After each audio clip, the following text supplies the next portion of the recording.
年要离台南延平沿海来办国庆烟火，到底倒一个地头，才是看烟火上好的地点呢？看大家拢选伫咧搭要来翕相，就会知。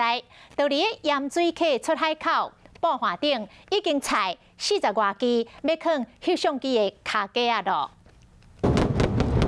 要记录这个美景，唔但爱靠摄影师的功力，更需要真好的地点。今年要伫台南安平的沿海办国庆烟火，已经出现这个景象。面海的半华已经放40-50台的卡架啊。这个所在是盐水溪出海口，会想到这个地点，唔是无原因的。比较靠北边啊，因为北风一吹的时候，风向吹往南边啊，我们这边的镜头应该是最好的，都没有障碍物，对，能够直接的直观这样子，很棒的一个地点。北方面无烟雾，嘛无树丛惹到，早就来护卫。要不过卡架啊，一扛到几哪工，敢会胖给你的。对因来讲，会当去到美景才上重要。因为脚架便宜啊，100块而已，偷了就偷了嘛。啊，你如果不先卡位的话，你到时候真的。